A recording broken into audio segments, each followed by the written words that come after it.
دوسرا ذکر جو کہ امیزنگ ہے، جس کو اپنے تھام کے رکھنا ہے، وہ یہ ہے رسول اللہ صلی اللہ علیہ وسلم پہ کثرت سے درود پڑھنا، کثرت سے درود پڑھنا، یہ بہت امیزنگ ذکر ہے۔ ایک صحابی آئے، انہوں نے کہا کہ وہ آ کے دعا مانگنا شروع ہو گئے، اور بہت نہ اللہ کی تعریف کی نہ درود بھیجا دعا، تو انہوں نے کہا کہ قد عجلت، اللہ کی نے کہا تو میں بہت جلدی کی ہے۔ تو انہوں نے کہا رسول اللہ میں کیا کروں؟ انہوں نے کہا کہ اللہ کی تعریف کرو، میرے پہ درود بھیجو، ٹھیک ہے۔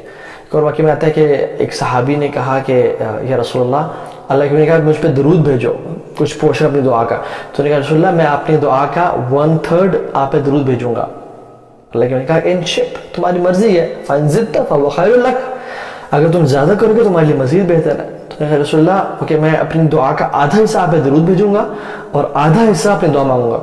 آپ نے کہا ان شئت، تمہاری مرضی ہے، فَإِن زِدْتَ فَهُوَ خَيْرٌ لَكَ، اگر تم زیادہ کرو گے میرے مجھ پہ درود پڑھنا تمہارے لیے بہتر ہے۔ اس نے کہا رسول اللہ اوکے، مطلب 2/3 میں اپنی دعا کا آپ پہ درود پڑھوں گا اور 1/3 میں اپنی دعا کروں گا۔ میں ان شئت فَإِن زِدْتَ فَهُوَ خَيْرٌ لَكَ، تمہاری مرضی ہے لیکن تم اگر زیادہ کرو گے تمہارے لیے بہتر ہے۔ اور پھر اس نے کہا کہ یا رسول اللہ میں ساری دعا آپ پہ درود پڑھتا رہوں گا۔ اللہ اکبر۔ اللہ نے کیا کہا اگر تم ایسا کرو گے اذن تکفى ہمک ویغفر لک ذنبک، اگر تم ایسے کرو گے اللہ تعالیٰ تمہارے تمام ہم اور غم مٹا دیں گے اور تمہارے گناہوں کو بھی بخش دیں گے، تمہاری فریادیں پوری کر دیں گے، تمہیں جو چاہیے وہ تمہیں پورا تمہیں دے دیں گے۔ اللہ اکبر۔ کتنی امیزنگ اللہ تعالیٰ کے نبی پہ درود بھیجنا ہے۔ جو شخص اللہ تعالیٰ کے نبی پہ ایک دفعہ درود بھیجتا ہے اس کے 10 گناہ معاف ہوتے ہیں، 10 درجات بلند ہوتے ہیں اور 10 نیکیاں ملتی ہیں اسے۔ 10 نیکیاں ملتی ہیں، 10 گناہ معاف ہوتے ہیں اور 10 درجات بلند ہوتے ہیں۔ اور جنت کا ایک درجہ دوسرے درجے سے کتنا فاصلہ ہے؟ جیسے اس دنیا سے ستارے نظر آتے ہیں، حدیث کے مطابق دنیا سے ستارے نظر آتے ہیں، اتنا ہی ڈسٹنس ہے ایک درجے کا اگلی اوپر والے درجے کا۔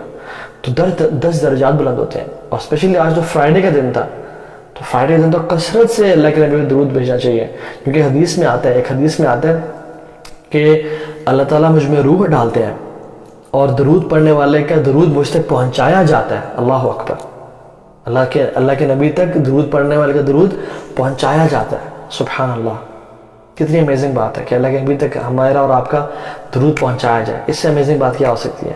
اور ایک اور میں آپ کو ایک سٹوری شیئر کرتا ہوں، اور یہ لاسٹ انشاءاللہ بات ہے ہمارے اس لیکچر کی۔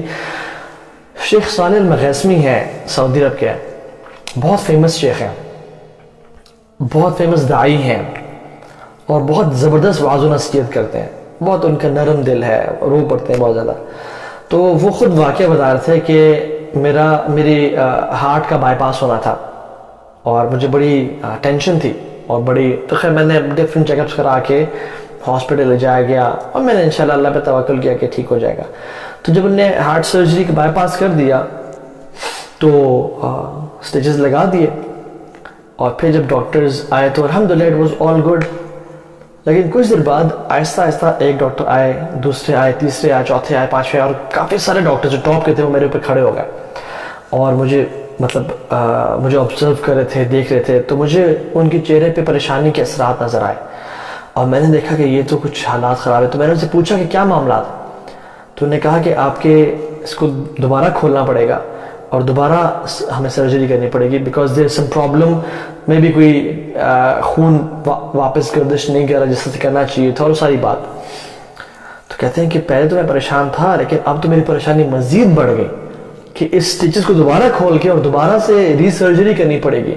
کہتے ہیں کہ میں بہت پریشان ہو گیا اور کہ اس کو دوبارہ کھولنا پڑے گا، اور وہ بھی بہت پریشان تھا اور ان کی پریشانی نے مجھے بہت پریشان کر دیا۔ تو کہتے ہیں کہ انہوں نے فیصلہ کیا کہ yes we are going about it, ہم کرنے لگے ہیں یہ۔ تو کہتے ہیں وہ گئے اپنے انسٹرومنٹس لینے کے لیے اور سب کچھ ماسک وغیرہ پہننے کے لیے۔ تو کہتے ہیں میرے ساتھ میں ایک نرس کھڑی ہوئی تھی جو کہ لیبنن کی تھی، تو وہ اس سے مجھے نصیحت کی اور کہا کہ یا صالح صلی علی محمد صلی اللہ علیہ وسلم، اے صالح رسول اللہ پہ درود پڑھو، ان پہ درود بھیجو۔ اور کہتے ہیں کہ مجھے اس بات نے ہٹ کی اور میں نے اللہ کے نبی پہ درود پڑھنا شروع کر دیا اور مجھے یہ احادیث یاد آ گئیں۔ کہتے ہیں میں دل سے اللہم صلی علی محمد وعلی آل محمد کما صلیت علی ابراہیم وعلی آل ابراہیم انک حمید مجید پڑھنا شروع کر دیا۔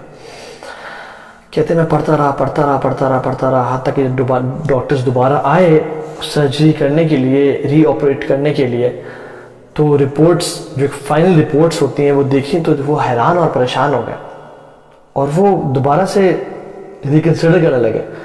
اور جب انہوں نے دیکھا تو کہتے ہیں کہ واللہ میرے ہارٹ کی کنڈیشن بالکل ڈیفرنٹ ہو گئی تھی، اور انہوں نے فیصلہ کیا کہ ہمیں دوبارہ سرجری کرنے کی ضرورت نہیں ہے، اور we are going about this, اور سب کچھ ٹھیک ہو گیا. اور کہتے ہیں کہ مجھے اس دن یقین آیا کہ اللہ کے نبی پر درود بھیجنا کتنا ہی ضروری اور کتنا ہی بینیفیشیل ہے. ان اذا تکفى ہمک ویغفر لک ذنبک، تمہارے ہم اور غم، تمہاری پریشانیاں سب دور ہو جائیں گے اور تمہارے گناہ سب معاف ہو جائیں گے. اللہ اکبر. تو ہمیں جب بھی پریشان ہونا، اللہ کے نبی پہ صلی اللہ علیہ وسلم درود کثرت سے پڑھا کریں، کیونکہ اللہ تعالیٰ اس پہ رحمتیں برساتے ہیں اس شخص پہ جو کہ اللہ کے نبی درود بھیجتا ہے، اور اسے راضی ہو جاتے ہیں، اس کی مشکلیں دور کر دیتے ہیں، اس کو رزق دیتے ہیں، اور اسے گناہوں کو معاف کر دیتے ہیں. ہمیں اور کیا چاہیے؟ ہمیں رزق کے لیے دعا کرتے ہیں، ہم پریشانیوں کے دور ہونے کے لیے دعا کرتے ہیں، ہم اپنے حالات کو بہتر کرنے کے لیے دعا کرتے ہیں. جو شخص اللہ کے نبی پہ کثرت سے درود بھیجتا ہے، اللہ تعالیٰ اس کے ساتھ یہ معاملہ پیش کرتے ہیں. تو اللہ تعالیٰ ہمیں بھی رسول اللہ صلی اللہ علیہ وسلم پر کثرت سے درود بھیجنے والا بنائے.